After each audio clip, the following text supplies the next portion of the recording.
Saint Sabbat, aussi appelé Sabbat le sanctifié, est célébré le 5 décembre dans la tradition catholique et orthodoxe. Né au IVe siècle, vers l'an 339, en Cappadoce, il deviendra l'une des figures majeures du monachisme oriental. Son exemple de vie ascétique, de courage spirituel et de sagesse a marqué des générations entières de moines et de fidèles. Sabbat est encore enfant lorsque ses parents partent pour l'armée impériale, le confiant à des proches. L'environnement familial troublé le pousse déjà à chercher la paix intérieure. Dès l'âge de 8 ans, il entre dans un monastère, révélant une maturité exceptionnelle et un ardent désir de Dieu. Là, il apprend la prière, le silence, l'humilité, l'étude des Écritures. Très tôt, il se distingue par son sérieux et sa douceur, ainsi que par un discernement que même les anciens remarquent. À l'adolescence, Sabbat entreprend un pèlerinage vers la Terre Sainte. Il rejoint les ermites vivant près de Jérusalem, attiré par leur manière radicale de suivre le Christ. Il devient disciple de saint Euthyme, l'un des grands maîtres spirituels de son époque.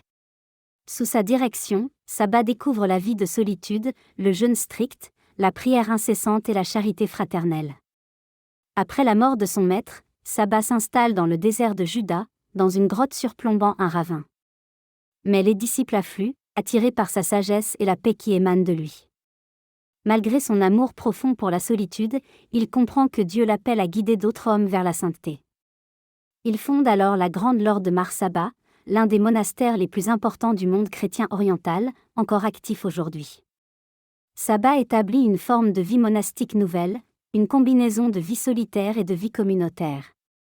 Les moines vivent en cellules individuelles toute la semaine, plongés dans la prière, mais se réunissent le samedi et le dimanche pour célébrer l'Eucharistie, partager un repas et s'entraider.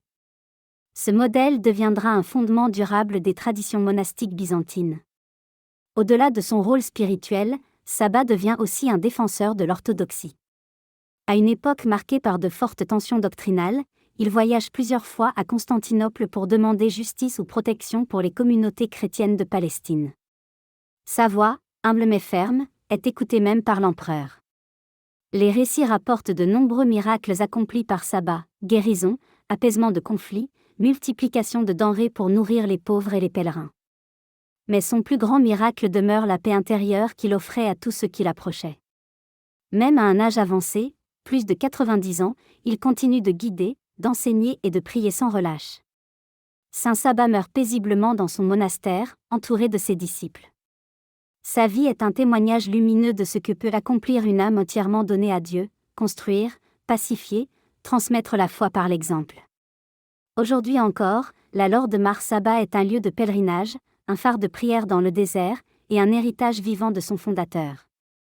Le 5 décembre, l'Église rappelle que la sainteté peut naître du silence, du labeur quotidien et du courage humble de ceux qui choisissent Dieu avant tout.